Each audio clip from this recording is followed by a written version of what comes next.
bonjour à tous. Bon, c'est avec plaisir qu'on se retrouve pour cette mini-conférence autour des troubles schizophréniques. Donc, je suis le docteur Montagne-Larmurier, je suis psychiatre au CHU de Caen et je m'occupe de l'hôpital de jour du secteur et où on prend en charge beaucoup de personnes qui souffrent de troubles schizophréniques. J'interviens aussi à l'UFR STAPS dans le cadre de la licence à PASS pour les étudiants qui vont faire éducateur sportif pour des publics spécialisés.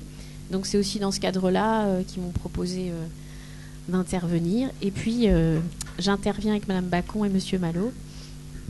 Donc moi je suis Monique Bacon, présidente déléguée UNAFAM 14, Union nationale des familles et amis de malades psychiques, reconnue d'utilité publique depuis 1963. Et nous sommes dans tous les départements, il y a des délégations avec la même composition. Et nous accueillons et nous soutenons les familles et amis de malades psychiques, y compris faire des représentations auprès des établissements comme la MDPH, les conseils de surveillance, l'ARS, etc. Et Denis Malo, bénévole UNAFAM 14, secrétaire de la délégation. Voilà. Donc l'idée, c'était qu'on parle un petit peu des troubles schizophréniques en essayant peut-être de lutter contre certains a priori qui, hélas, circulent dans les médias. Donc on va essayer de faire ça peut-être à trois voix. Moi, il y a un côté un petit peu théorique. Je vais faire des rappels ou des explications, certains points autour de la maladie, et puis avec cet échange, avec aussi le regard des proches. Voilà. Notre vécu, parce que personnellement, je suis concernée par la maladie depuis 31 ans. Et nous devons ajouter qu'au sein de notre Union nationale des familles et amis de malades psychiques, nous sommes tous concernés par la maladie. C'est-à-dire que nous parlons en fait essentiellement d'un vécu que l'on connaît bien. Voilà. Alors, donc déjà les troubles schizophréniques, c'est vraiment une maladie complexe qui peut être très souvent confondue avec des traits de caractère excessifs, une paresse pathologique. Des fois, on parle d'intelligence trop complexe. On dit oh mais c'est des personnes hypersensibles, des gens qui ont des idées trop originales, ou alors on dit des gens bizarres. C'est pas du tout ça, donc on va vraiment essayer de rentrer dans le détail. C'est pas non plus le fameux dédoublement de personnalité dont on parle des fois dans les médias. Non, c'est une même personne qui a sa propre personnalité, et il y a des moments où effectivement ça peut être envahi par d'autres idées ou des croyances particulières, mais la personne ne change pas de personnalité. Et c'est une maladie qui n'est pas liée non plus à l'éducation reçue. Ça, je l'en parle parce que c'est vrai que c'est une maladie qui est connue depuis plusieurs siècles. C'est pas du tout une maladie récente ou une maladie, on va dire, c'est la maladie des temps modernes. Non, il y a des descriptions très anciennes, même à l'Antiquité, au niveau clinique, c'était déjà les troubles qui se manifestaient. Et c'est pas lié à la famille, c'est pas lié à l'éducation qui est reçue. On va rentrer un petit peu dans les manifestations et aussi ce qui peut être un petit peu à l'origine de son expression. Donc les troubles schizophréniques, c'est une maladie du cerveau.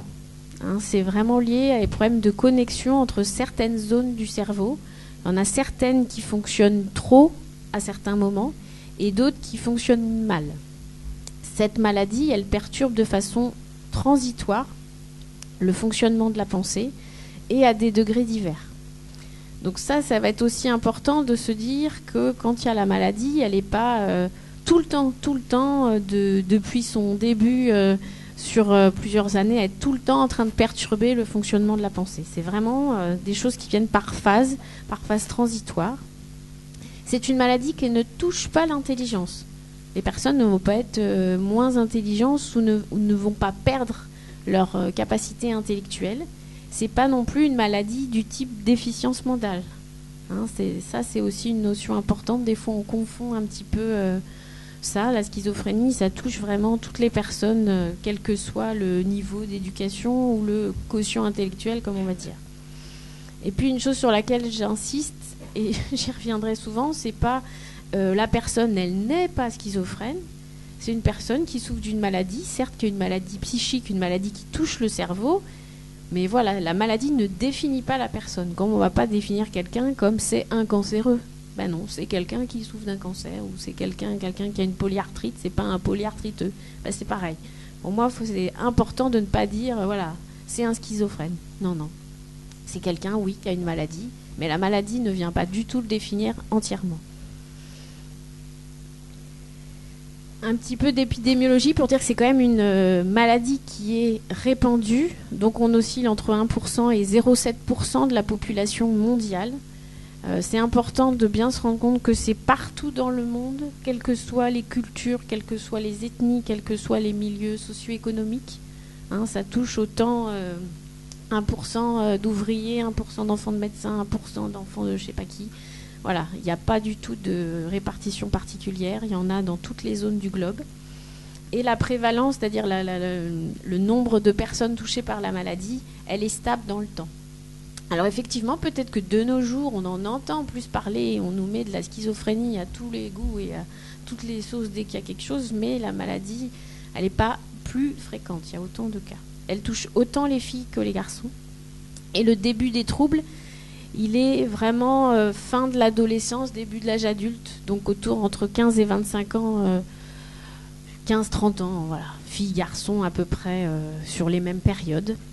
Et il existe aussi des formes à début tardif, mais qui sont beaucoup moins fréquentes. Début tardif, ce serait une maladie qui commençait à s'exprimer vers 40-45 ans ou un peu plus tard. Alors cette maladie, elle vient compliquer la vie et puis elle peut entraîner aussi, on a vraiment évalué sur des longues périodes un petit peu la santé de ces personnes et on se rendit compte qu'il y avait une réduction moyenne de leur durée de vie qui pouvait être de 10 à 25 ans. Pourquoi ? Parce que c'était des personnes qui avaient une mauvaise hygiène de vie, beaucoup de consommation de tabac, aussi de cannabis, parfois aussi d'alcool. Des personnes qui s'occupaient mal de leur santé, ça on va y revenir tout à l'heure, effectivement. Aller chez le médecin généraliste, prendre un rendez-vous, se soucier de son corporel, c'est des choses qui vont être compliquées. Des fois, ils vont voir très peu les médecins généralistes. Alors, les spécialistes, des fois, c'est encore plus difficile. C'est quand même une maladie qui peut occasionner des suicides. Ça, aussi dans des moments où ils vont être tellement angoissés, tellement envahis de choses extrêmement difficiles qu'il peut y avoir des nombres assez importants de suicides. Les causes de réduction de vie, c'est aussi il y a beaucoup d'accidents liés à l'alcool et toxiques. Il y a aussi une mortalité liée aux pathologies cardiovasculaires parce qu'on peut retrouver assez facilement les facteurs de risque pour les maladies cardiovasculaires qui sont surtout l'obésité, la sédentarité, le fait de ne pas beaucoup bouger, le tabac. Et puis, dans les traitements actuels, il y a aussi des traitements qui, certains, vont aussi favoriser la prise de poids et puis qui peuvent favoriser le fait de commencer à avoir des pathologies type diabète ou problèmes de cholestérol qui vont se déclarer un peu plus tôt qu'en population générale. En population générale, à partir de 50-60 ans, on peut tous avoir l'apparition d'un diabète ou d'une hypercholestérolémie sans forcément avoir l'impression d'avoir une mauvaise alimentation. Et ça peut apparaître plus tôt avec cette maladie. Il y a aussi un nombre important de cancers, et ça c'est relié surtout au fait qu'il y a une difficulté à s'occuper de sa santé en général. Donc en fait on va arriver sur des pathologies des fois bien évoluées, parce que les dépistages habituels des fois sont peu faits, ou alors il y a des choses qui vont pouvoir évoluer sans qu'on s'en rende compte. Alors autant il y a eu beaucoup de progrès au niveau médical pour la prise en charge des cancers, mais quand on arrive à un stade assez évolué, effectivement c'est beaucoup plus compliqué. Et il y a eu aussi des études qui ont pu observer que l'espérance de vie elle est plus élevée si le traitement est pris régulièrement, aussi parce qu'en prenant plus régulièrement le traitement, la personne va commencer à déjà se sentir mieux et à plus s'occuper d'elle-même, et déjà à pouvoir aussi agir sur la sédentarité, sur s'occuper de sa santé et être aidé s'il y a besoin pour prendre en charge justement sa santé. Dans l'évolution et la manière dont ça se présente. Donc je vous ai dit, ça commence en fin d'adolescence, on va dire 15-30 ans. Le mode d'entrée, c'est-à-dire le mode de début, ça peut être soit très aigu. Nous, on nous apprenait, c'est le coup de tonnerre dans un ciel serein. Les choses vont bien et puis tout d'un coup, ça peut, sur une semaine quasiment, être extrêmement tendu. Ou alors, ça peut être un mode d'entrée un peu insidieux. C'est pour ça que des fois, ça passe pour une crise d'adolescence, entre guillemets. Quelqu'un qui va commencer à se replier, qui veut plus trop voir les copains, qui s'isole, qui est beaucoup sur Internet, ou on va se dire qui délaisse un petit peu les intérêts pour les études, vous voyez, forcément, on ne va pas tout de suite penser à est-ce que c'est le début d'un trouble schizophrénique.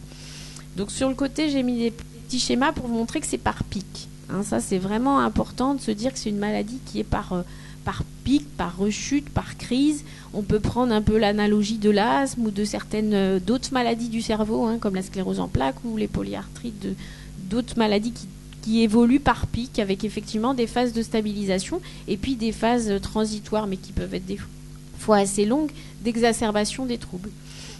Et puis, souvent, les facteurs qui peuvent précipiter l'éclosion de la maladie, ça va être les stress en général. Donc, ça peut être effectivement les stress des études, les stress professionnels, des stress relationnels, même des stress qui, pour vous, peut-être n'en paraissent pas. Des fois, voilà, un événement de vie, un problème, je sais pas, de voiture, un accident, des choses qui peuvent être tout d'un coup faire que là, notre système psychique, tous, quand on est soumis à un stress, eh ben, il est un petit peu à ses limites, et c'est à ces moments-là où ça peut révéler effectivement et faire que la maladie va beaucoup plus s'exprimer. Et puis, un des facteurs précipitants, c'est aussi le cannabis, parce qu'effectivement, sur un cerveau qui a une vulnérabilité à développer la maladie, bah là, le cannabis va vraiment enflammer les choses. Je vous en reparlerai tout à l'heure. Donc, c'est une maladie de longue durée et qui vraiment se déroule de façon épisodique. Par contre, c'est important d'avoir en tête que ce qui se passe dans les phases de début, là, un petit peu les pics, c'est pas le quotidien des personnes. Hein, ça, on va y revenir sur les symptômes, mais les symptômes aussi évoluent au cours de la vie. Donc, on a cette alternance de phases de perturbation importantes et de phases qu'on va appeler de rémission ou de stabilisation. Pour cette maladie, on ne parle pas de guérison, parce que si guérison, ce serait une disparition complète de la maladie. On est plus sur des phases de rémission ou de stabilisation. C'est une maladie qui se soigne, qu'on peut stabiliser, effectivement, mettre de côté les symptômes principaux, comme pour de l'asthme, une sclérose en plaques. Il y a plein de gens qui ont une sclérose en plaques. Alors voilà, ils ont un traitement de fond qui peut être des fois assez lourd, comme des fois dans la schizophrénie, et puis qui permet d'éviter, voilà, les pics.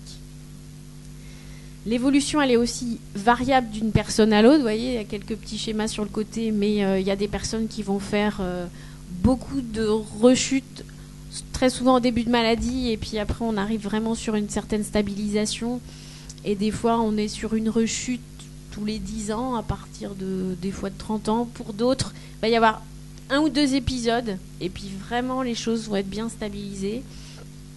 Ça, on aimerait bien, franchement, on aimerait bien savoir à l'avance pour telle personne, est-ce que la maladie, quels vont être déjà les stress particuliers qui vont faire que la personne va risquer de décompenser. Déjà, savoir quel traitement va le mieux stabiliser les choses. Voilà, là-dessus, on avance et on comprend la maladie avec chaque personne. Hein, et puis, une des grosses aussi difficultés de la maladie, c'est que déjà, il faut accepter ce diagnostic qui, hélas, a une très très mauvaise presse actuellement. Il faut essayer de la comprendre, cette maladie, et c'est sûr que sur les premières années de maladie, quand ça se manifeste, c'est bien compliqué d'accepter que ce soit la schizophrénie. Et puis derrière, ça veut dire accepter le traitement. Et c'est pour ça aussi que les premières années de maladie peuvent être assez compliquées, parce que il y a l'expression de la maladie. Il peut y avoir très souvent, surtout au début, comme on ne connaît pas ce qui se passe, une hospitalisation, on met en route un traitement, et puis à un moment ça va mieux. Et quand ça va mieux, comme toute personne, même quand on prend un antibiotique pour une bronchite ou quelque chose, dès que ça va mieux, on n'a qu'une envie, c'est d'arrêter le traitement. Donc effectivement, les personnes réagissent comme nous, donc quand ça va mieux, ils disent « Ah ça va mieux, j'ai plus besoin du traitement ». Sauf que ça va mieux parce qu'il y a le traitement. Hein, et effectivement, souvent on prend la comparaison, oui, c'est comme quand on a de l'hypertension ou qu'un jour on a fait un infarctus. Après un infarctus, il faut prendre un traitement cardiaque assez lourd et sur de longues années, et il y a toujours cette tentation de baisser les doses ou d'arrêter. Et donc l'ennui, c'est qu'il y a une forte sensibilité à l'arrêt de traitement, et que quand on arrête le traitement, alors ça c'est variable selon les personnes, il y en a qui vont être à peu près encore stables pendant 15 jours, 1 mois, certains 6 mois, d'autres 1 an, d'autres 3 ans. Et puis il y en a au bout de 15 jours, de nouveau les symptômes reviennent et la maladie reprend le dessus. Donc hélas, il y a beaucoup d'essais-erreurs au départ. Et puis c'est vrai que c'est une maladie qui, comme elle touche le cerveau, elle touche aussi une zone du cerveau qui est en préfrontal médian, qui est une zone importante pour la conscience des troubles. En fait, c'est vraiment une zone, vous savez, il existe des types de... Quand on fait un AVC, si cette zone-là, elle est perturbée, des fois avec un AVC, après, on a une hémiparésie, une paralysie de toute une partie du corps. Et quand cette zone est touchée, en fait, les personnes, même avec une paralysie, oublient qu'il y a cette paralysie. C'est-à-dire qu'ils ont toujours envie d'utiliser pourtant la main ou la jambe qui est paralysée, parce qu'en fait, c'est cette zone qui permet qu'on intègre aussi les altérations au niveau corporel et d'intégrer les symptômes. Donc effectivement, dans la maladie, ce qui est compliqué, c'est que très souvent, il y a à avoir ce qu'on appelle un mot compliqué d'anosognosie. On a une non-reconnaissance de la pathologie, ce qui fait que ça complique encore plus l'acceptation du traitement. Ce qui fait qu'il faut aussi, vous voyez là, ce qu'on fait aujourd'hui à parler de la maladie, c'est aussi ce qu'on fait avec les personnes dans des petits ateliers pour comprendre la maladie, comprendre mais pourquoi on prend ce fichu traitement.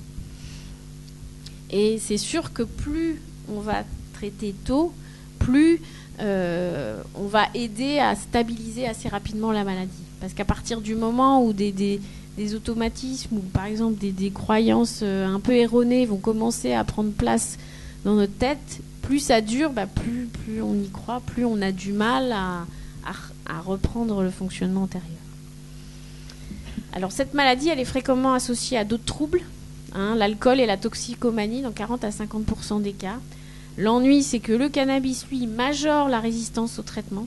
C'est-à-dire qu'on met un traitement en place, mais que le temps, vraiment, le cannabis fait qu'on a encore plus de mal à trouver le bon traitement et à ce que ça apaise les symptômes. Que l'alcool peut aggraver la manifestation des troubles.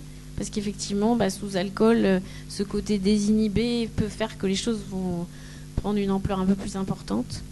C'est une pathologie où il peut y avoir associé des TOC, vous savez, les troubles obsessionnels compulsifs. Bon, ça touche 10% des personnes qui ont la schizophrénie. C'est un peu plus important qu'en population générale où on est à 2%. Il y a aussi de la dépression et de l'anxiété qui peut être aussi concomitante de la pathologie. Et puis, il y a toujours cette fameuse question de la violence et de l'agressivité. Dans les médias, ils adorent nous dire que la personne souffrait de schizophrénie alors qu'on n'en sait rien du tout. Je vous redonnais quand même cette donnée-là pour aussi relativiser. Il y a un risque sur 10 millions de mourir suite à une agression par une personne souffrant de schizophrénie. C'est le même risque que de mourir foudroyé. Donc c'est pas fréquent. 1 sur 10 millions, il faut quand même relativiser clairement ça. Et l'été dernier, j'étais contente parce que pour une fois aux informations, ils ont parlé de quelqu'un qui était mort foudroyé. C'est rare qu'ils en parlent, oui, ça existe. Par contre, c'est très facile de dire que les choses sont liées à la schizophrénie. Donc là-dessus... Alors, l'évolution, on essaie de mettre tout en œuvre pour que la maladie puisse être stabilisée. Mais comme je disais tout à l'heure, elle n'est pas guérie définitivement. Les hospitalisations, elles sont ponctuelles quand vraiment il y a besoin des fois de remettre en place un traitement ou vraiment d'apaiser les choses dans un contexte rassurant. Les personnes, elles vivent dans la cité au quotidien. C'est fini les périodes où les personnes vivaient à l'hôpital psychiatrique, comme on disait. Il y a eu tout un mouvement pour, entre guillemets, vider les hôpitaux. Ça, c'est vraiment quelque chose on essaie tous au maximum de stabiliser les choses parce que la vie est compatible avec la schizophrénie au quotidien. Donc, par exemple, nous, sur le centre Esquirol, moi où je travaille, on n'a pas de service de long séjour. Donc, de toute manière, l'objectif, c'est que les personnes, on essaie de tout construire, des fois avec pas mal d'aide et de choses à l'extérieur, pour que la vie soit en ville et pas à l'hôpital. Au niveau de la stabilisation et de l'amélioration de l'état des personnes, on sait que ça c'est un petit peu approximatif, hein, mais pour vous donner une idée, qu'à peu près chez 25% des patients, il peut y avoir une évolution favorable à long terme. Pour 50%, il va persister des symptômes moyennement marqués au quotidien. On va y revenir hein, vraiment sur tous les symptômes et ce qui peut persister. Et quand même, peut y avoir pour un quart des personnes la persistance d'un grave handicap au niveau relationnel, au niveau de la gestion du quotidien. Et c'est sûr que en quoi il est où ce fameux handicap? Il est vraiment dans l'impact sur l'insertion sociale, l'insertion professionnelle et vraiment la vie relationnelle au sens large. Donc effectivement, il y a des conséquences importantes au niveau de la vie familiale, de réseau amical, et puis la capacité à gérer le quotidien et à gérer le stress du quotidien. Alors, comment on diagnostique la maladie? La maladie, c'est un certain nombre de symptômes qui vont être présents pendant 1 à 6 mois au moins et qui entraînent justement un dysfonctionnement social, familial, professionnel. On a vraiment cette altération du fonctionnement social, occupationnel, et c'est le fait que ça touche vraiment tous les domaines de la vie, travail, études, relations avec les autres, l'hygiène, la manière de s'occuper de soi, hein, comme je vous disais, d'aller chez le médecin par exemple. La schizophrénie, c'est un syndrome, c'est-à-dire que c'est un regroupement de symptômes. C'est extrêmement rare qu'on pose le diagnostic sur un épisode, comme je vous ai dit, une rechute, un épisode de maladie très bruyant. Il faut vraiment, c'est l'évolution en fait qui nous fait porter le diagnostic. Donc ça peut arriver qu'une personne fasse dans sa vie un épisode qu'on va appeler, du terme barbare, de bouffée délirante aiguë, ou un épisode qu'on va dire psychotique. Ça peut arriver qu'on en ait un seul dans sa vie, et puis qu'il n'y ait pas d'autres résurgences. Dans ces cas-là, on ne parle pas de schizophrénie. Schizophrénie, c'est vraiment quand il y a plusieurs épisodes qui se sont manifestés, et puis on va rentrer dans le cortège des symptômes. Donc c'est vraiment l'apparition à certains moments, hein, j'insiste quand même sur le certain moment, d'une anomalie de traitement de l'information par le cerveau, qui va entraîner une perception ou une interprétation fortement erronée de la réalité. Il y a un autre terme un peu barbare, il voulait schizophrénie, et je pense que c'est un mot qui était tellement utilisé qu'au niveau international, les psychiatres réfléchissent à peut-être l'appeler autrement. Il parle de syndrome de dysrégulation de la salience.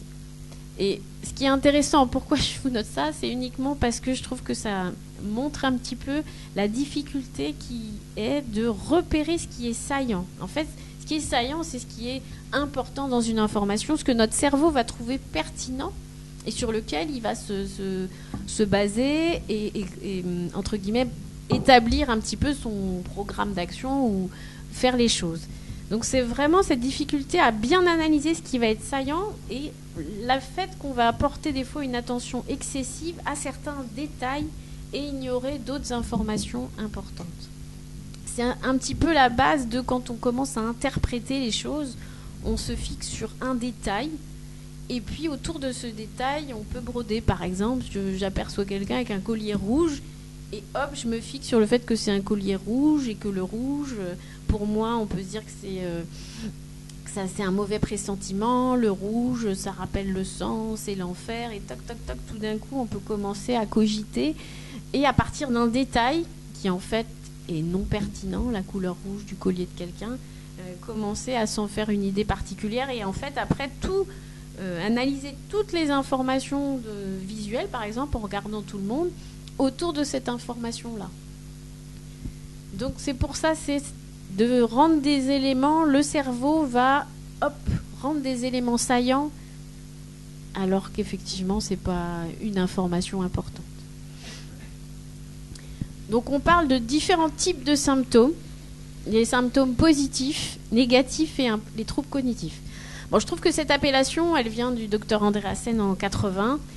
Elle est peut-être un peu maladroite. Parce que bon, positif, c'est positif dans le sens où ça vient s'ajouter au comportement normal ou habituel de la personne. Hein. Et ces symptômes-là, je vais les détailler ensuite, c'est des choses qui s'observent lors des phases de crise, lors des phases d'aigus. Ils sont rarement persistants au quotidien.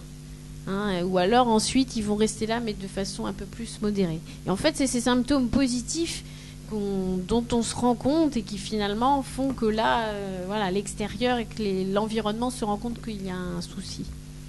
Les autres, on les appelle négatifs dans le sens où c'est des choses qui vont être en moins de notre comportement habituel. Et ça, c'est plus les signes qui vont s'observer en dehors des périodes des crises, qui vont persister un petit peu, quelle que soit la phase de la maladie. C'est des choses où on va avoir moins de motivation, moins d'envie pour faire les choses, moins de facilité à être avec les autres, moins d'intérêt pour la vie de l'autre, moins d'intérêt pour des fois certaines informations ou les choses culturelles. C'est toutes ces choses qui vont être en moins. On a l'impression que ça va manquer des choses qu'on peut presque comparer aux symptômes que des fois on a quand on est un peu déprimé. On a moins envie, on est plus en retrait, on est moins souriant. Et puis il y a un autre volet qui sont les troubles cognitifs, où là c'est vraiment des choses dans la manière, la difficulté à penser de façon efficace, à traiter l'information de façon adaptée. Alors les symptômes souvent importants dont on parle, qui sont des symptômes positifs, les choses qui sont en plus, ce sont les hallucinations. C'est quoi une hallucination ? C'est une impression sensorielle qui vient de l'extérieur, mais en fait qui est due à un message erroné au niveau du cerveau. Les hallucinations, c'est un symptôme fréquent des phases aiguës, vraiment des phases de rechute, mais il n'est pas spécifique non plus. Il y a des gens 20% des personnes qui ont la schizophrénie, qui n'ont jamais eu d'hallucination. Alors ça peut être entendre des voix, ce qu'on appelle hallucination auditive. Ça peut être sentir des odeurs particulières, des fois sentir le gaz, sentir des odeurs de pourri, ce qu'on appelle hallucination olfactive. Ça peut être aussi des hallucinations corporelles, qu'on appelle synesthésiques ou tactiles, où là vraiment c'est sentir qu'on touche ses membres. Des fois ils peuvent décrire que ça bouge à l'intérieur d'eux, que leur estomac peut bouger, que le cerveau ils décrivent des fois certains le cerveau qui s'écrase ou le cerveau qui bouge. C'est vraiment des choses très souvent extrêmement angoissantes. Et puis il y avoir aussi des hallucinations visuelles, voir des choses. Alors ça, les hallucinations visuelles, c'est assez rare. Enfin, dans la schizophrénie, c'est vraiment pas les hallucinations les plus fréquentes. Ce qui est important de garder en tête, c'est que les personnes n'imaginent pas ça, ne fabulent pas, n'inventent pas. Vraiment, c'est des choses, elles les ressentent authentiquement, ces impressions sensorielles. Et c'est pour ça qu'elles y croient, parce qu'elles le ressentent vraiment.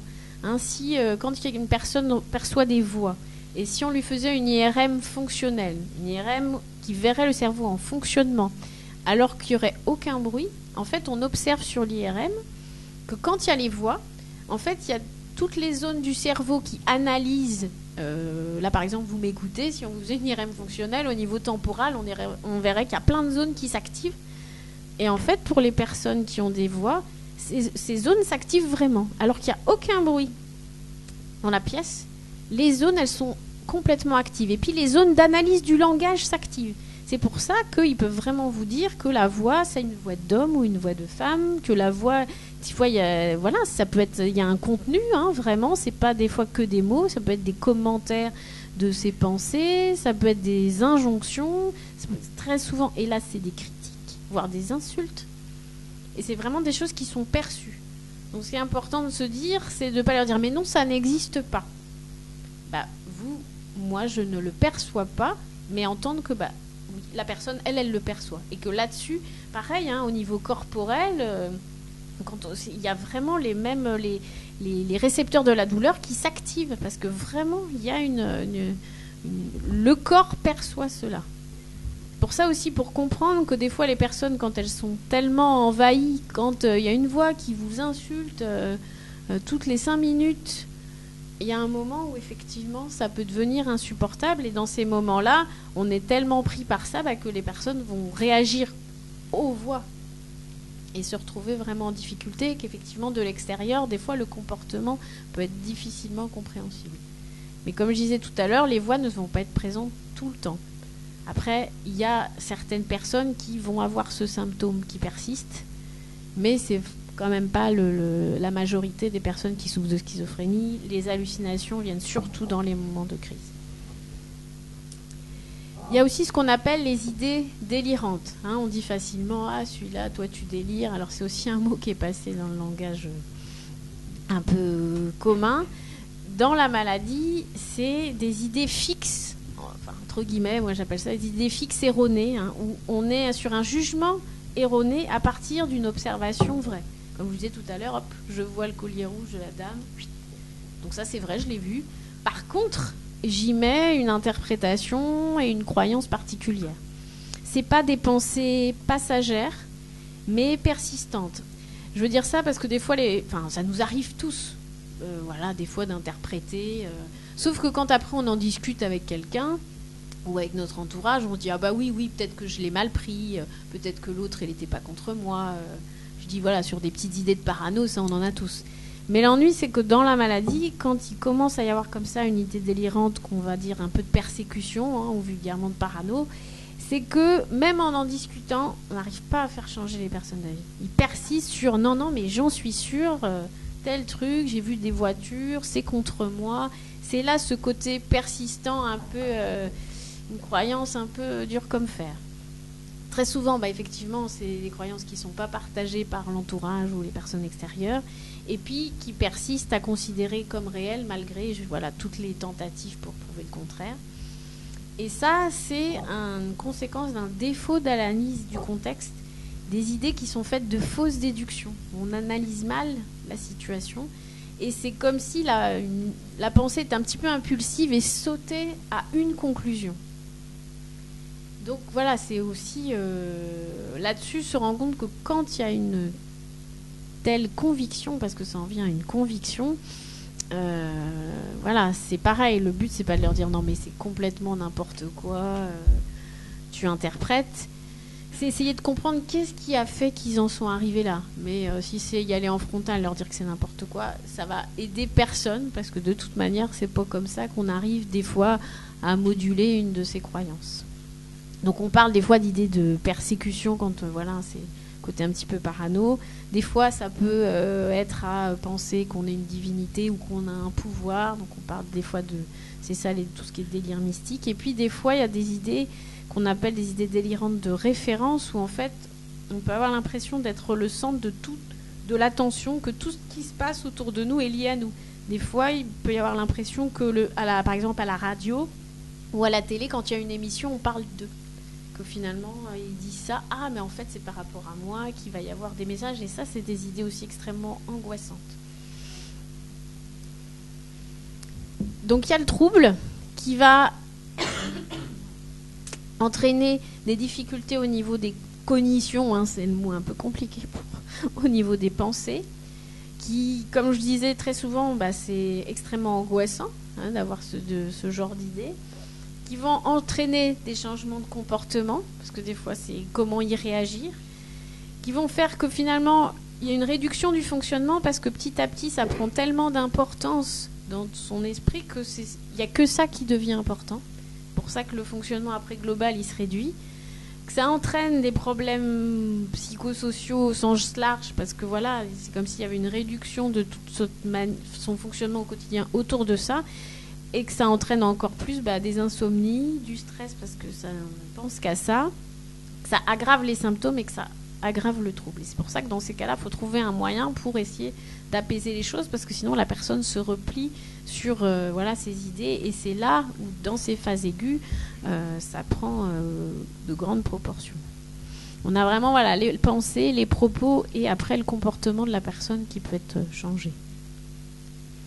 Donc pour continuer de rentrer dans le détail des symptômes, donc il y a les symptômes positifs, là en vert, dont on a parlé tout à l'heure, les choses en plus, effectivement, les idées fixes incompréhensibles, les croyances étranges ou les fausses idées, les hallucinations, donc là tout ce qui est modification des perceptions, aussi la pensée qu'on peut trouver de l'extérieur illogique. Effectivement, tout ce côté de déduction, ils vont passer d'une idée à une autre, et pour eux il y a un enchaînement logique.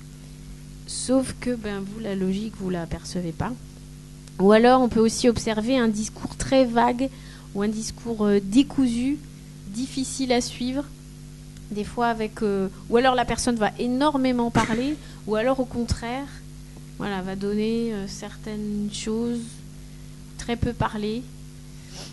Donc ça, c'est le côté un peu plus bruyant, effectivement. Bruyant dans le sens où là, on se rend compte rapidement qu'il y a des difficultés. Après, il y a, comme je disais, les symptômes négatifs, qui sont là des symptômes qui sont pas... des fois dont on ne se rend pas bien compte, et puis qui, par contre, vont être plus là sur la durée. C'est plus cette idée d'avoir plus de mal à éprouver du plaisir pour faire les choses. Beaucoup de difficultés à l'exprimer aussi. Des fois, on a l'impression que les personnes vont avoir un aspect, des fois l'entourage peut dire un aspect un peu morne ou toujours le même visage, à pas exprimer beaucoup de mimiques, à pas exprimer beaucoup d'émotions. Donc des fois, on peut avoir l'impression ou alors que la personne ne ressent rien, ou alors que la personne est malheureuse. Mais en fait, c'est que dans la maladie, il y a une difficulté à exprimer ses émotions.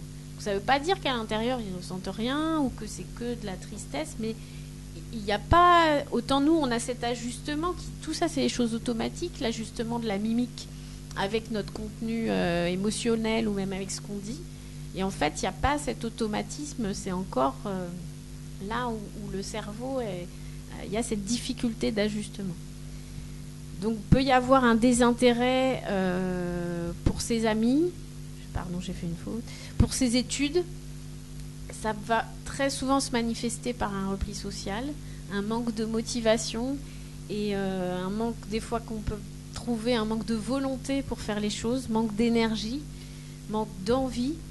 Ou alors des fois les envies sont là, ah oui, je ferais bien ci et ça, mais pour faire les choses, il faut qu'on ait un starter. Le cerveau, il y a le cortex préfrontal qui donne un peu le starter, qui lance l'initiative. Et en fait, c'est une zone qui est aussi perturbée par la maladie, ce qui fait que le starter, il n'est pas là. Autant nous, il y a plein de choses qui sont en automatique, comme par exemple se lever le matin, hop, on enchaîne les actions de façon automatique sans même y penser. Alors que là, dans la maladie, il faut qu'il y ait à chaque fois cette impulsion. Et ça, c'est hyper fatigant pour le cerveau et pour la personne. Parce qu'il faut penser à tout, alors que nous, il y a plein de choses auxquelles on ne pense pas. Notre cerveau, il travaille beaucoup en mode économique. Et l'ennui, c'est que quand il n'y a pas le starter et qu'il n'y a pas l'initiative, c'est pour ça qu'il faut beaucoup démarrer les actions des fois avec les personnes pour que, les choses se lancent. Puis après, une fois que c'est lancé, c'est bon. Mais le starter, il fonctionne moins bien. D'où cette apparence de personne qui va des fois peut-être pas faire grand-chose, ou alors vous avez l'impression qu'il faut lui répéter 15 fois. Le terme, des fois, dire que c'est ce côté un peu pragmatique, de faire des fois de moins en moins. Donc les difficultés d'initiative, et puis dans le fait que s'occuper de soi, c'est pareil. C'est des choses, prendre une douche, laver les dents, aller voir qu'il y a quelque chose qui va pas bien au niveau corporel. Et surtout, faire quelque chose par rapport à ça, ça demande un effort psychique, et donc des fois, trouver des personnes avec des difficultés d'hygiène ou qui font plus trop attention à leur présentation, parce que c'est pas un domaine qui retient leur attention. Vous voyez, on pourrait se dire c'est un truc pertinent. Là-dessus, le cerveau le rend pas pertinent, comme nous, on va des fois faire attention à comment on se présente vis-à-vis des autres.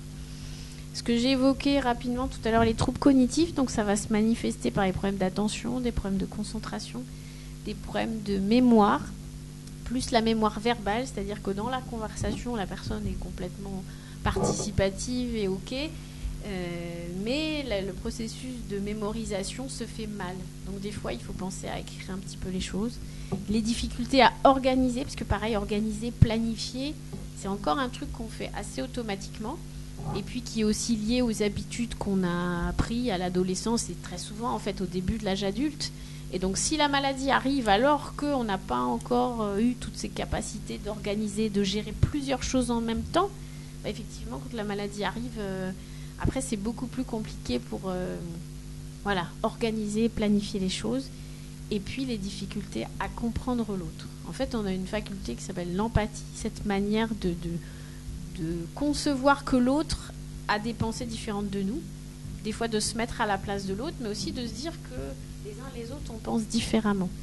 Et pareil, cette capacité d'empathie, c'est quelque chose qui, pour certains, c'est pas chez toutes les personnes qui souffrent de schizophrénie, va être compliqué.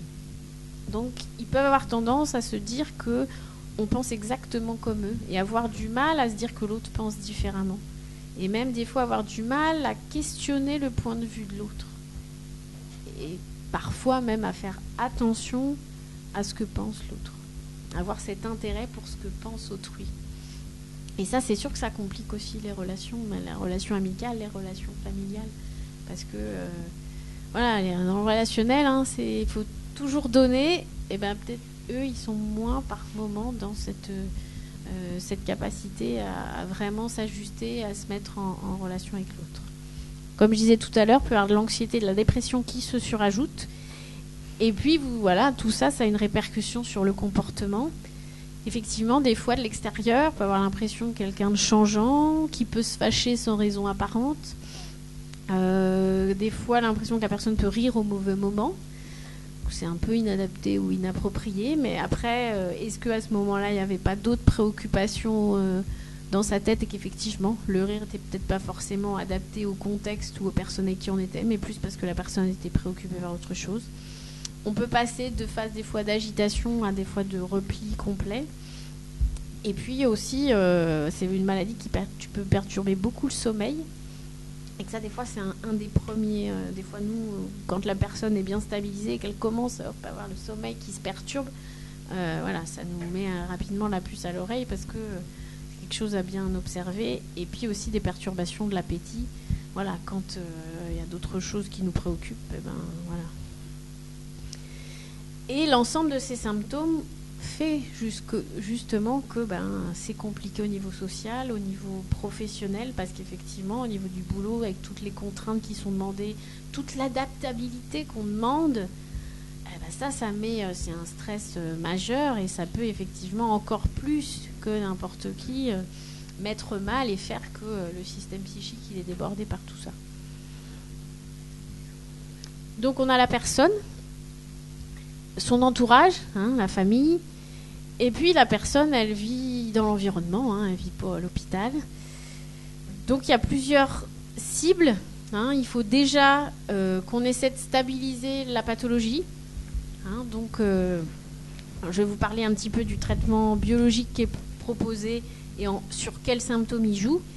Et puis vous allez voir que le traitement médicamenteux, entre guillemets, il a ses limites, qu'il agit... surtout sur les symptômes positifs, les hallucinations, les idées délirantes. Il agit sur les phases aiguës. Mais sur le fond et tout ce qui est du côté des symptômes négatifs du repli, là-dessus, en fait, on n'a pas de traitement très ciblé. Donc là-dessus, il faut qu'on fasse c'est ce qu'on appelle la réhabilitation. C'est ce qu'on fait en hôpitaux de jour, ce qu'on fait dans les CATTP, ou des fois quand vous voyez des sigles dans la rue, CMP, CATTP. C'est des endroits où justement on essaie de travailler autour de tout ça. Pour retrouver des habitudes, des automatismes, lutter contre le repli. On apprend ce qu'on appelle la maladie, donc on fait de la psychoéducation autour de la maladie, autour des traitements, et puis la remédiation cognitive, c'est où là on peut faire des ateliers autour de la mémoire, de la concentration, de la capacité à se mettre à la place de l'autre. Donc ça c'est déjà une grosse partie, mais il y a aussi l'entourage. Parce que très souvent, quand même, comme la maladie, elle arrive relativement jeune, les personnes vont être souvent ou encore chez les parents, ou alors quand la maladie arrive et que ça vient interrompre ou faire une longue pause dans les études, des fois, c'est retour chez les parents. Et puis, c'est aussi extrêmement compliqué après de gérer au quotidien. Donc, on fait aussi... Il y a l'importance de travailler avec les familles pour les soutenir et aussi bien comprendre ce qui se passe. Donc on fait de la psychoéducation, pareil, on apprend la maladie, comment on peut faire au quotidien. Et puis les personnes sont dans la ville, donc c'est aussi trouver des outils, des aides pour réinsérer au niveau social et professionnel. Il y a très peu d'emplois adaptés ou de structures qui prennent pour les personnes avec ce handicap psychique-là, qui n'est pas du tout, là je pense que vous avez bien compris, qui est complètement différent d'une déficience mentale. Des fois, il faut aussi réfléchir à des structures d'hébergement parce que l'objectif, c'est que la personne elle arrive à aussi faire sa vie, à avoir son appartement. Alors des fois, il y a des étapes pour y arriver à l'appartement, à la vie complètement autonome. Il peut y avoir des appartements thérapeutiques où là, c'est les services de soins, les soignants qui vont passer régulièrement, une infirmière par exemple pour le traitement, où on a besoin de mettre différentes aides, par exemple des aides ménagères aussi, parce qu'organiser toute la gestion du quotidien, c'est compliqué. Des fois, il y a des besoins de lieux quand vraiment la maladie complique trop, ce qu'on appelle des foyers de vie. Pareil, on n'a pas beaucoup dans le coin. Il y a la question de l'aide financière, parce que effectivement, c'est aussi reconnaître que la maladie vient clairement compliquer l'insertion professionnelle et la capacité à tenir un boulot stable sur la durée qui va permettre d'avoir suffisamment de revenus pour payer son loyer, son téléphone, etc. Donc il y a l'allocation adulte handicapé, l'AH qui existe. Après, elle est que de 780 € ou 800 là. Donc c'est avec ça, il faut gérer toutes les dépenses du quotidien. Donc c'est quand même très rapidement assez compliqué. Donc il y a la vie quotidienne qu'il faut soutenir. Il y a des fois des mesures de protection, j'entends au niveau par exemple juridique, au niveau financier, des fois des mesures de curatelle. C'est pas une tutelle, la personne ne fait pas à la place de l'autre, mais le curateur va être là pour aider à gérer les papiers, gérer le budget, parce qu'effectivement, gérer un budget de 180 € avec toutes les dépenses qu'il y a, ça peut s'avérer assez compliqué quand en plus on fume. Et puis il y a aussi ce qu'on fait un petit peu aujourd'hui, essayer de changer un peu le regard de la société sur la maladie, sur les personnes qui en souffrent, et puis continuer d'avancer, de vivre avec la maladie sans que ce soit quelque chose qui fasse obstacle à tout. Alors les traitements, j'y reviens. Est-ce qu'il y a des traitements ciblés ? Donc on a des traitements pour les symptômes positifs, parce qu'en fait les délires, les hallucinations, cette pensée un peu illogique, elle est liée à... Il y a une zone du cerveau, le striatum, où il y a un excès de dopamine. La dopamine, c'est un neurotransmetteur qu'on a tous, qui est au niveau du cerveau, mais qui agit aussi sur d'autres zones de notre corps. Et dans la maladie, on s'est rendu compte qu'il y avait cet excès de dopamine qui faisait justement que le cerveau avait tendance à rendre saillant, à rendre pertinent des éléments qui ne le sont pas. Donc on a les médicaments qui s'appellent neuroleptiques ou antipsychotiques qui bloquent cet excès de dopamine. Si là vous voyez, le schéma n'est pas terrible, mais là c'est le schéma d'une synapse. Donc en fait la transmission entre deux cellules nerveuses. Les petites étoiles, c'est la dopamine qui passe. Ça c'est comme ça qu'un signal nerveux se transmet. Et quand on met le médicament, comme il y a un excès de dopamine, c'est-à-dire que ça vient surstimuler le neurone qui est en aval, en fait le médicament il bloque les récepteurs. C'est pour ça que ça s'appelle un antagoniste des récepteurs dopaminergiques. Donc en fait, en bloquant un petit peu le récepteur, on évite cette surstimulation et ça permet d'éviter un petit peu, en tout cas de stabiliser tout ce qui va être les phénomènes d'hallucination et d'idées délirantes. Après, comme je vous disais tout à l'heure, il y a les autres symptômes, les symptômes négatifs qui, eux, touchent d'autres zones du cerveau, l'hippocampe, l'amygdale, la zone du préfrontal. Et là, on n'a pas de traitement ciblé. On n'a pas de traitement pour relancer la motivation. On n'a pas de traitement pour relancer l'initiative. Et c'est ce que je vous disais tout à l'heure là-dessus, c'est comment aider à retrouver des automatismes, à retrouver des habitudes, à essayer de travailler autour de la mémoire, travailler autour de la gestion des émotions, aider aussi la personne à s'exprimer, à reprendre confiance en elle. Et ça, c'est des choses qu'on va faire en hôpital de jour, CMP ou CATTP. CATTP, c'est Centre d'accueil thérapeutique à temps partiel. Alors, comme je vous parle beaucoup de cerveau, vous allez me dire, il doit y avoir des anomalies visibles. Quand on fait une IRM ou un scanner, vraiment, ils sont normaux à 95% des cas. Rarement, on peut retrouver plus fréquemment une dilatation des ventricules cérébraux. C'est quelque chose qui est un petit peu au niveau du centre du cerveau où il y a le liquide cérébrospinal. Mais ce n'est pas du tout si spécifique de la maladie. On peut retrouver une réduction légère de la substance grise, notamment au niveau de l'hippocampe. L'hippocampe, c'est la zone de la mémoire. Mais ce n'est pas du tout systématique. Ce n'est pas ça du tout qui fait le diagnostic. Hein, donc, on ne peut pas diagnostiquer la maladie en faisant une IRM ou un scanner. On aimerait bien, parce que des fois, effectivement, des fois, la personne n'est pas sûre du diagnostic, s'y reconnaît pas, et donc voudrait bien qu'on lui montre. Pareil, c'est difficile à accepter aussi pour l'entourage, donc on aimerait bien être sûr. Et en fait, vous avez bien compris, le diagnostic, il se fait surtout sur comment ça s'exprime et comment ça évolue. Parce que ce qui dysfonctionne, c'est vraiment au niveau des connexions, et c'est quand le cerveau est en fonctionnement qu'il ne fait pas les mêmes connexions, ou pas aussi rapidement que d'habitude. Et c'est en ça que c'est pas simple. Et puis faire une IRM fonctionnelle, comme je vous parlais tout à l'heure pour les hallucinations, c'est des techniques extrêmement compliquées pour vraiment observer les symptômes, et ça on le fait pas en routine, et c'est pas non plus ça qui pose le diagnostic d'observer à un moment quand il y a les voix. Alors sur les origines de la maladie, il n'y a pas une théorie unitaire incontestée. Il y a des choses qui sont clairement observées. Là, tout ce que je vous présente, c'est des choses qui sont observées depuis des années par X équipes dans tous les pays, dans tous les continents. Après, on essaie toujours d'aller de l'avant et de encore mieux comprendre d'où ça vient, comment ça se manifeste, est-ce qu'il y a des choses qu'on peut anticiper. Il y a aussi beaucoup de travaux autour de comment faire pour améliorer les traitements. Ce qu'on sait, c'est que dans la maladie, on va y revenir, il y a des facteurs un petit peu biologiques, des facteurs de vulnérabilité du cerveau, et puis des facteurs aussi psychosociaux, tout ce que je vais développer, ce qui sont tous les stress qui font que ça fragilise. Après, souvent on pose la question de la génétique. Est-ce que c'est une maladie génétique ? Alors, donc en population générale, on est autour de 1%. Quand il y a, pour le frère non jumeau d'une personne souffrant de schizophrénie, le risque il est de 8%. Quand il y a un faux jumeau, le risque est de 12%. Quand on a un parent qui souffre de schizophrénie, le risque d'avoir un enfant qui a la maladie, il est de 10%. Oui, c'est pas 100%.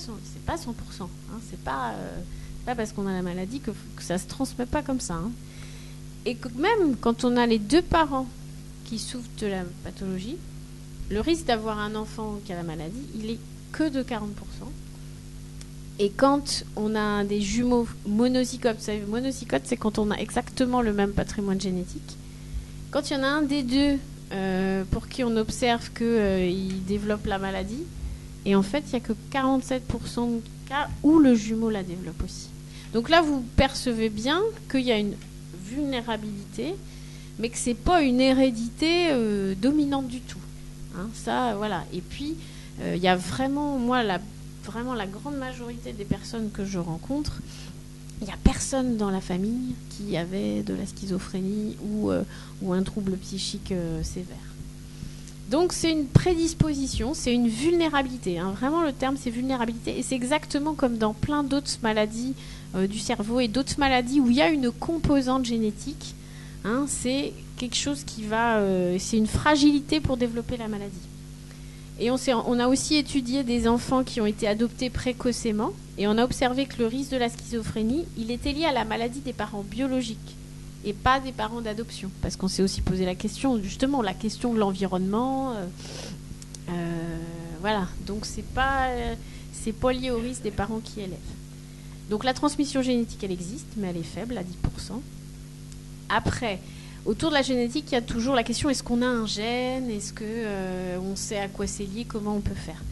On sait que les mutations, voilà, certaines mutations de notre ADN vont créer des gènes qui vont être moins favorables à l'individu.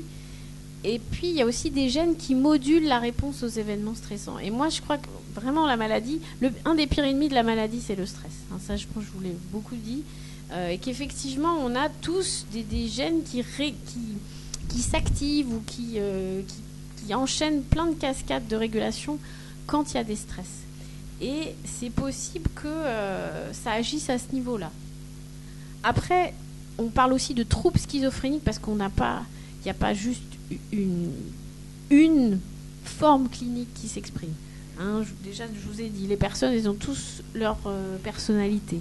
leur caractère, tous leur parcours de vie. Je vous ai déjà dit aussi, il y en a, ils vont avoir beaucoup de rechutes, d'autres peu. Il y en a, ça va être beaucoup plus des symptômes positifs, et puis les symptômes négatifs, finalement, pas trop présents, et ils vont assez bien se débrouiller au quotidien, avoir des bons réflexes, des bons automatismes. Alors que d'autres, ils vont avoir une fois ou deux dans leur vie des hallucinations. Par contre, au quotidien, ils vont être beaucoup plus en retrait, en difficulté en relation avec les autres. Donc on a plusieurs formes de maladies. Donc on pense clairement qu'il y a aussi plusieurs anomalies génétiques et que le mode de transmission, il est vraiment bien compliqué et que c'est pas un gène, ça c'est clairement pas, ce sera sûrement des familles de gènes chez certaines personnes et qui peuvent être impliquées à des degrés divers. Parce qu'en fait, il y a le modèle qu'on appelle le neurodéveloppemental où c'est l'idée qu'il y a au niveau des anomalies, justement des dysfonctions au niveau des zones cérébrales, c'est des choses qui sont là petit à petit, qui se mettent en place au cours du développement du cerveau. Et en fait, ça s'exprime pourquoi que à l'adolescence, parce qu'en fait, jusqu'à l'adolescence entre 15 et 30 ans, en fait, notre cerveau, il a une surcapacité de connexion. Et en fait, à l'adolescence, vers 20 ans, on a tous un élagage programmé génétiquement qui fait qu'à ce moment-là, on perd plein de connexions. Et en fait, c'est à ce moment-là où, quand on perd cette surabondance de connexions, que vont se dévoiler des maladies du cerveau. C'est aussi pour ça que, par exemple, les scléroses en plaques, c'est pareil. Des fois, les premières manifestations, c'est pareil, 20-30 ans, parce que c'est le moment où le cerveau devient plus vulnérable parce qu'il n'est pas... il n'y a pas cette surabondance de connexions. Et effectivement, la schizophrénie, c'est extrêmement... Des fois, il y a certains où on peut retrouver des fois des petits signes ou un repli dans l'enfance. Et il y en a d'autres, il n'y a rien du tout. Un fonctionnement d'un adolescent, d'un enfant comme un autre, sans forcément être replié. Et ça s'exprime à ce moment-là parce qu'il n'y a plus cette surabondance de connexion qui faisait que le fonctionnement et que tout fonctionnait de façon, on va dire, classique, habituelle. Hein. Et puis il y a aussi la question des interactions entre les gènes et l'environnement. Donc là-dessus, il y a beaucoup de travaux. Hein. Vraiment, les gènes, c'est modulé par plein de choses. Donc on n'a pas une réponse claire. Par contre, c'est sûr qu'il y a une vulnérabilité du cerveau à développer la maladie. Après, je vous montre ces schémas de cerveau pour bien vous rendre compte qu'en fait, donc je vous ai parlé du striatum. Hein, le striatum, c'est la zone où il y a cet excès de dopamine. Et en fait, le striatum, c'est ce qu'on appelle les noyaux gris centraux. C'est un peu le chef d'orchestre de notre cerveau. C'est lui qui va vraiment intégrer un peu et recevoir tous les éléments de l'extérieur. Et en fait, c'est là où se décide un petit peu le plan d'action, comment on agit. C'est le centre d'intégration ou un peu la colonne des ordinateurs, là, le truc qui synthétise tout. Et en fait, pour trouver la bonne action, la manière d'agir, le striatum, il reçoit des informations de 3 zones importantes. Le cortex préfrontal, donc c'est une zone qui est située un petit peu en avant. Là, c'est des coupes, hein, c'est comme si on coupait mon cerveau comme ça. Donc, voir le cortex préfrontal qui, lui, envoie tous les messages au niveau de l'action. Il y a la zone qui sont les amygdales, qui sont les zones de la gestion des émotions, qui, pareil, vont transmettre, quand il y a une information, transmettre la tonalité émotionnelle intérieure, transmettre la tonalité émotionnelle perçue. Et puis, il y a l'hippocampe, qui est la zone de la mémoire, qui va, sur chaque action, transmettre est-ce que c'est une situation qu'on a déjà vécue, nous ressortir un petit peu le dernier exemplaire de comment ça s'était passé. Et puis, l'hippocampe aussi, elle analyse le contexte. Elle analyse, par exemple, là, c'est le contexte d'une conférence, donc voilà, c'est calme, tout le monde écoute. Voyez, c'est ce genre d'éléments qui reviennent. Et le striatum, il décide de la bonne action à mettre en place en fonction de tout ça. L'ennui, c'est que dans la maladie schizophrénique, va y avoir d'un côté l'excès de dopamine au niveau du striatum qui fait que le striatum, il va filtrer, comme je vous disais, plein d'éléments non pertinents où il va rendre saillant des choses pas importantes, ce qui va compliquer sa manière d'interpréter les choses. Et puis que la transmission, c'est comme si ça grésillait entre la transmission entre amygdale striatum, hippocampe striatum et préfrontal striatum. C'est un peu comme quand, avec les portables, quand ça grésille sur la ligne. On comprend qu'un mot sur deux, hein, quand on a des endroits qui captent mal. C'est pour ça, c'est pas que la transmission se fait pas, c'est que par moment, ça capte mal. Donc effectivement, le striatum, il va avoir pas forcément le bon contexte émotionnel. Ou alors, il va pas nous... Autant, nous, on se base beaucoup sur notre mémoire et notre expérience se fait aussi grâce à ça. Et hop, normalement, on ne refait pas les mêmes erreurs. En tout cas, on se base sur notre expérience passée. Et bien là, si la transmission est compliquée ou que finalement, il y a pas on ne ressort pas le bon élément de mémoire, ça va compliquer de choisir le bon plan d'action. Et donc, l'ennui, c'est que ces zones en amont, préfrontale, amygdale et hippocampe, là-dessus, on n'a pas de cible pour le traitement. C'est pour ça qu'il faut qu'on adapte aussi après la communication et la manière de gérer à la maladie. Parce que quand le préfrontal il dysfonctionne, donc il y a un déficit de l'initiative de l'action, donc je vous disais tout à l'heure. Donc là, qu'est-ce qu'on peut faire pour aider ? Il faut essayer de faire avec pour démarrer. Il y a un déficit aussi du maintien de l'action. Parce que, quand on lance un programme, puis normalement on le maintient jusqu'à ce qu'on ait atteint notre objectif. Et bien là, il ne faut pas surcharger avec des stimuli qu'on va dire perturbants. Quand la personne commence à faire une action, ce n'est pas le moment de lui demander autre chose parce qu'on va être distrait et donc on va s'écarter de notre but. Et puis il faut éviter aussi d'être sur une tâche trop difficile. Il vaut mieux des choses à réaliser sur un temps court. Des fois, il peut y avoir un déficit de l'arrêt de l'action, du mal à, une fois qu'on est dans quelque chose, arrêter. Et puis, il y a ce déficit de l'effet qu'on dit un peu récompense, ce déficit de la motivation. Nous, on a tous un rétro-contrôle, entre guillemets, qui vérifie qu'on a réalisé notre objectif. Ah, donc on est content d'avoir réalisé notre objectif.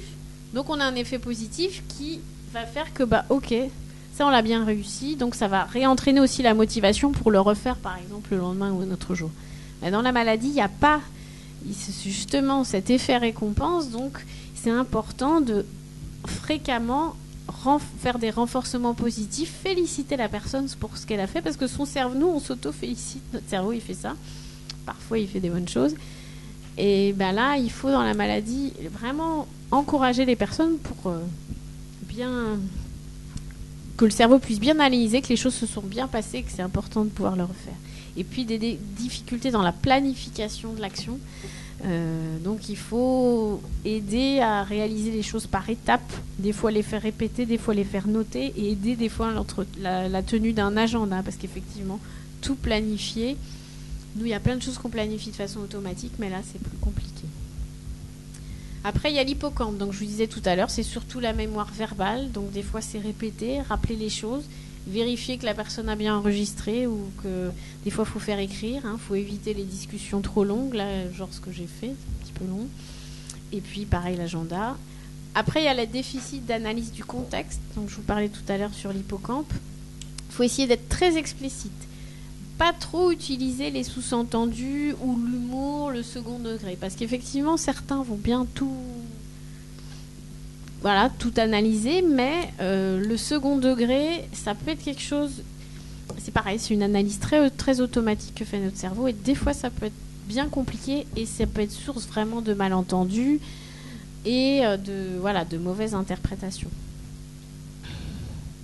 Après, il y a l'amygdale, donc je vous ai parlé, c'est vraiment tout ce qui est la gestion des émotions, donc il y a des difficultés des fois à reconnaître les émotions. Donc, peuvent mal détecter l'émotion exacte qu'on exprime par la voix ou par l'attitude. Donc, il faut prendre l'habitude de bien dire explicitement ce qu'on ressent, si on est content, en colère ou tout ça, plutôt que des fois, nous, on l'exprime par le non-verbal.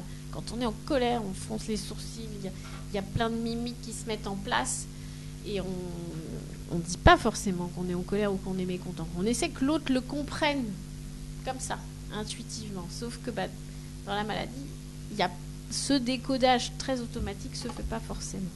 Donc il faut vraiment dire les choses. Quand vous avez peur, vous n'êtes pas content. Déficit des fois de la gestion des émotions, il peut avoir du mal à gérer la réaction émotionnelle. Donc il faut éviter des fois d'en faire trop. Des fois, nous on se dit que quand on en fait des tonnes, l'autre comprend mieux. Mais non, ça c'est pas le bon canal de communication. Et puis vraiment dire nos émotions sans en rajouter. Et peut avoir pour eux un déficit de l'expression des émotions, ce qu'on appelle en termes sémiologiques l'émoussement affectif, où c'est beaucoup plus Comme je disais tout à l'heure, cet aspect parfois un petit peu morne. Donc vraiment leur signaler quand on observe quelque chose, dire bah tiens là, moi j'ai l'impression que t'es content, ou est-ce qu'il y a quelque chose qui va pas. Des fois nous on interprète aussi leur mimique, alors qu'en fait il n'y a pas forcément d'inquiétude derrière. Donc d'un côté, il y a les facteurs prédisposant ce terrain à risque, cette fameuse vulnérabilité. Vous voyez bien cette vulnérabilité biologique, voilà, c'est ces difficultés de fonctionnement entre les zones cérébrales dont on a parlé. Et puis de l'autre côté, il y a les facteurs précipitants, déstabilisants, il y a tous ces stress qui peuvent survenir, et en particulier dans les facteurs précipitants, il y a le cannabis. Le cannabis, j'y reviens parce que moi je suis vraiment effarée quand on voit le nombre de jeunes qui consomment, et qui consomment pile à cette période où le cerveau est très très fragile et où le cerveau est en train de se développer, et c'est pile le moment où du cannabis sur un cerveau fragile vis-à-vis de la maladie, ça peut complètement changer un parcours de vie. Donc on sait que le risque relatif, il y a 6 fois plus de risque de développer la schizophrénie si on consomme du cannabis plutôt qu'en absence. Ce qui est quand même vraiment important, et que pour 50 joints fumés, on est déjà à 6% de risque de schizophrénie. Je vous rappelle, on est à peu près à 1% dans la population générale. Après, voilà, on va dire, il y a 94% de jeunes chez qui ça ne va pas se déclarer. Ok. Sauf que c'est vraiment prendre un surrisque extrêmement important, et on sait que plus la durée d'exposition au cannabis a été longue, plus le risque augmente, et que plus la consommation est importante, plus le risque augmente aussi. Et on sait que quand il y a un antécédent familial de schizophrénie, ça augmente le risque lié au cannabis, c'est-à-dire que ça augmente cette sensibilité au cannabis. Pareil, il y a des réflexions autour de l'impact du cannabis au niveau de l'expression des gènes. Le mécanisme, parce que le cannabis va agir au niveau de tout le circuit de la dopamine, et qu'en fait, vous vous rappelez tout à l'heure, je vous ai montré les récepteurs qu'on bloquait avec le médicament, et en fait le cannabis, lui il se fixe sur ces récepteurs et il les stimule. C'est vraiment pour ça que le cannabis il agit à l'opposé des médicaments, et qu'effectivement il vient mettre le bazar dans tout ça. Donc il y a vraiment une compréhension un peu multidéterminée pour la maladie. Il y a plein de facteurs qui sont toujours en interaction, donc les facteurs génétiques, les facteurs neurodéveloppementaux, la manière dont le cerveau et toutes ces zones dont je vous ai parlé, préfrontale, hippocampe, amygdale, interagissent, le côté biochimique, la dopamine, et puis il y a aussi d'autres neurotransmetteurs sur lesquels on travaille, la glycine, la sérotonine, parce qu'il y a plein...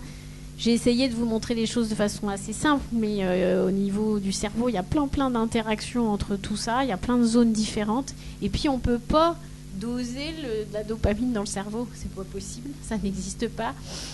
Donc il y a plein d'interactions au niveau biochimique, et puis au niveau cognitif, tout ce que je vous ai expliqué tout à l'heure, la manière de traiter de façon très précoce, très rapide l'information, la manière de planifier, la manière aussi des fois d'inhiber. Il y a plein de choses qu'on inhibe, qu'on ne fait pas, qu'on ne dit pas, parce qu'il y a ce fameux, le cerveau, il nous dit stop à certains moments. La gestion des émotions, et puis tous ces biais d'interprétation qui sont là. Et puis de l'autre côté, il y a tous les facteurs exogènes, tous les stress sociaux, les stress environnementaux. C'est pour ça que dans le traitement, il y a plusieurs parties. Il y a le côté biologique, vous avez bien compris, la seule cible qu'on arrive à peu près à poser. Et puis tout l'abord psychologique qui est autour pour essayer de voir comment aussi gérer les stress et trouver des stratégies pour s'adapter. Parce que y a cette sensibilité au stress qui est très très importante dans la maladie. Après, tous, vous, moi, on peut un jour développer des symptômes psychotiques. D'un côté, il y a le taux de stress, et puis c'est un petit peu la vulnérabilité à développer la maladie, si on veut. N'importe qui, avec, on va dire, une vulnérabilité peut-être très faible ou quasi pas existante pour la maladie, on va être là, une vulnérabilité. Mais si on est dans un contexte de stress extrêmement important, par exemple, les navigateurs vivent ça, ceux qui font la transat en solitaire, ou des gens qui vont être privés, des fois les otages qui vont être privés de lumière ou de manger pendant des jours et des heures. C'est un stress extrêmement intense pour tout le corps, le cerveau, ils peuvent au bout d'un moment développer des symptômes psychotiques. Il y a des navigateurs qui décrivent qu'ils ont eu des voix, qu'ils ont eu des visions, qu'ils ont vraiment, parce que c'est l'exemple du contexte de stress où le cerveau, il y a un moment où il ne gère plus et hop, il y a des mécanismes qui se mettent en place. Donc, ce qu'il y a, c'est que les personnes qui souffrent de maladies, eux, au niveau vulnérabilité, ils vont être un peu plus loin sur cette flèche et qu'effectivement, c'est là où on voit qu'un niveau de stress beaucoup plus bas que peut-être le navigateur, là, va déclencher l'apparition des symptômes psychotiques. C'est pour ça que un des axes de travail, c'est de travailler au niveau de la gestion du stress, aussi de l'hygiène de vie, toujours le rythme de sommeil, de comment aussi souffler, pour justement essayer de trouver des manières de s'adapter au stress avant que on bascule dans le côté de l'émergence des symptômes. Donc au quotidien, clairement, la schizophrénie, elle ne se voit pas sur le visage des personnes. Les déficits, ils ne sont pas tous présents ni à tous les moments. Ça, c'est aussi important. Rappelez-vous, les voix, tout ça, les délirantes, c'est clairement pas tout le temps. Que pour certains, il peut y avoir des altérations plus importantes au niveau du fonctionnement du quotidien. Et puis se rappeler que, certes, ils souffrent d'une pathologie, peut-être ça crée une différence, mais que la différence ne fait pas tout, et que c'est important de s'intéresser à la personne au-delà du côté malade. Parce que oui, il y a des fois des choses dans la manière qui vont être peut-être parfois compliquées à cause de la maladie ou influencées par la maladie, mais c'est qu'une petite partie de la personne. Après, nous, effectivement, on se rend bien compte que quand même sur les 50, 60, 70 dernières années, la vie des personnes avec la maladie a changé depuis l'apparition des traitements. Parce qu'avant, sans traitement, effectivement, c'était extrêmement compliqué. Les personnes étaient mises de côté par la société ou alors complètement repliées dans les familles qui devaient supporter tout ça au quotidien et qui n'en pouvaient plus. Donc, maintenir le traitement pour stabiliser au maximum les troubles, et ça, c'est clairement possible. Essayer toujours, c'est ce qu'on fait sur les hôpitaux de jour ou les CMP, de travailler pour relancer avec eux l'initiative, retrouver les automatismes, les aider à reprendre des fois des formations, des études, s'ouvrir sur l'extérieur, sur la vie sociale, se retrouver plus à l'aise dans les situations relationnelles, retrouver aussi des situations de réussite, de plaisir et de reprendre confiance en soi, parce que n'importe qui, à la découverte d'une maladie compliquée, il faut encaisser tout ça, continuer d'avancer pour relancer la motivation et puis voir qu'il y a plein de choses qui sont possibles, que la maladie ne fait pas tout. Donc nous, on essaie d'ancrer les prises en charge dans le quotidien pour redresser la barre, parce qu'il y a des phases, il y a des tempêtes, mais il n'y a pas que ça non plus. Et puis c'est continuer la route avec la maladie et ne pas être centré que uniquement là-dessus. Donc on essaie aussi de développer les activités physiques. Là, par exemple, je ne sais pas si certains étaient là, mais ce matin, on a fait au gymnase du STAPS, il y avait une séance de step.